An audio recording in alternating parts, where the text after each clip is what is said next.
রহমানির রহিম। পার্বত্য চট্টগ্রাম, রাঙ্গামাটি এবং বান্দরবন এই তিনটা জেলার যে উপজাতিরা আছে এরা যা শুরু করেছে এদেরকে এই দেশে রাখার মতো আর কোনো অবস্থা নেই। আজকে দেখেন ওরা কিন্তু এই স্বাধীন সার্বভৌম দেশের সার্বভৌমত্ব ওরা অস্বীকার করেছে। এরা এই বাংলাদেশের স্বাধীনতা মানে না, এরা সার্বভৌমত্ব মানে না। এরা কিন্তু ওই যে পাহাড়ের চিপাই চাপাই থেকে আলাদা একটা দল গঠন করেছে এবং অবৈধ অস্ত্র এবং অবৈধভাবে কিন্তু এরা বাংলাদেশ সেনাবাহিনীর উপর এবং বাংলাদেশ সাধারণ নিরীহ মানুষের উপর যেভাবে অত্যাচার চালাচ্ছে, গত কয়েকদিনের যে অবস্থা আমরা দেখতে পাচ্ছি, এরা এই দেশে থাকার অধিকার এরা হারিয়ে ফেলেছে।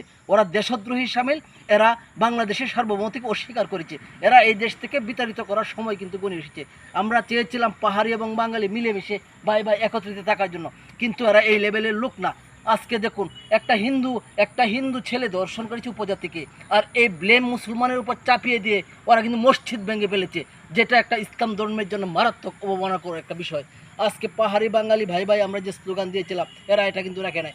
আজকে আমি পাহাড়ে গেলে আমার দেশ, আমি রাঙ্গামাটি খাগড়াছড়ি গেলে আমার সেনাবাহিনীর সাপোর্ট নিয়ে তারপর কেন যেতে হবে?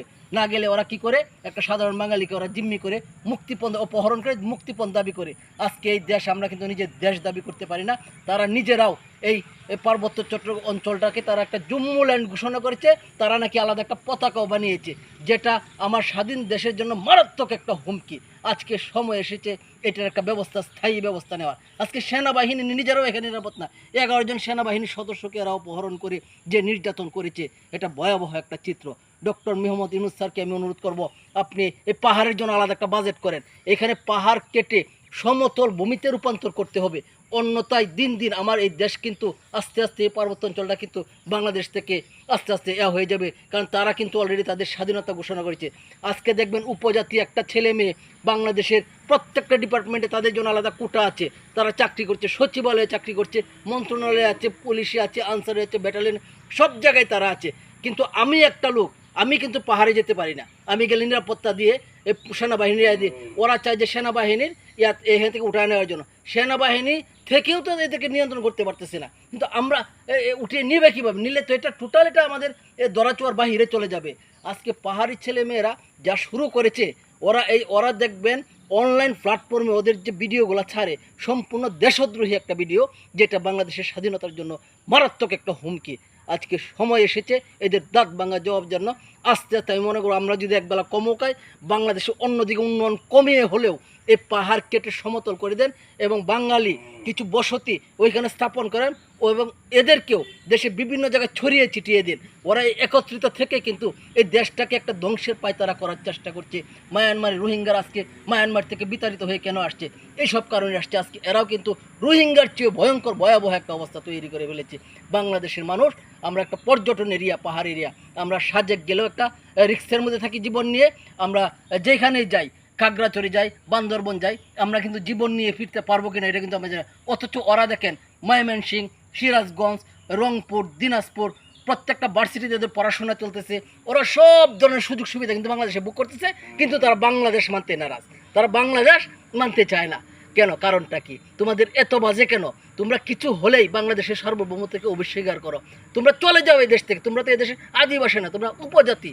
তোমাদের উপজাতি হয়ে দেশের সার্বভৌমত্ব আজকে 30 লক্ষ মানুষের জীবনের বিনিময়ে যে স্বাধীনতা অর্জিত হয়েছে, তোমরা এই দেশটাকে কি আরেকটা দেশ বানাতে চাও? এটা অন্তত আমরা বেঁচে থাকতে এটা কখনো হতে দেব না। এই স্বাধীন সার্বভৌমত্ব রক্ষা করতে হলে আমরা আবার যুদ্ধ ঘোষণা করব তোমাদের বিরুদ্ধে, এবং আমরা নিজেদের জীবন উৎসর্গ করে দেব। কিন্তু তোমাদের যে এই অভিসন্ধি কখনোই বাস্তবায়ন হবে না, হতে আমরা দিব না। কারণ আমরা এখনো বেঁচে আছি, আমরা জীবিত আছি। স্বাধীনতা রক্ষা যে অর্জন যেমন করেছি, এই স্বাধীনতার রক্ষাও কিন্তু আমরা করব। আজকে পাহাড়ি উপজাতিদেরকে একটা কথা বলতে চাই, তোমরা সাবধান হয়ে যাও এবং এই দেশটাকে নিজের দেশ মনে করতে ভাবো, না হলে এটার পরিণতি হবে অত্যন্ত ভয়াবহ। আর আমি বাংলাদেশ প্রশাসনকে বলবো, আপনারা এই পাহাড় কেটে এটা একটা সমতল ভূমিতে রূপান্তর করুন, দেখবেন এই দেশ টোটালি আমাদের একটা আওতায় চলে আসবে। আমি কথা বাড়াতে চাই না, কথা বললে অনেক কথাই বলতে হয়। আজকে ওরা বাংলাদেশের সব জায়গাতে সুবিধা নিতে পারে, কিন্তু আমরা পাহাড়ে কোনো সুবিধায় আমরা পাই না।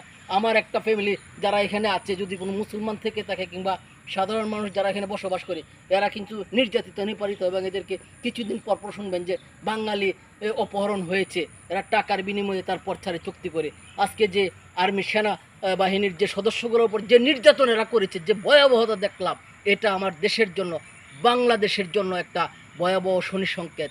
আমরা এর এর চেয়ে বাড়াবাড়ি হলে এটা পরিণতি হবে অত্যন্ত ভয়াবহ। আমি প্রশাসনকে বলবো, সর্বোচ্চ মহলকে বলবো, আপনারা উদ্যোগ নেন। প্রয়োজনে আমরা যারা যুব সমাজ আছে একটা কমিটি গঠন করে এখানে আপনারা আলাদা ক্যাম্প তৈরি করে দেন।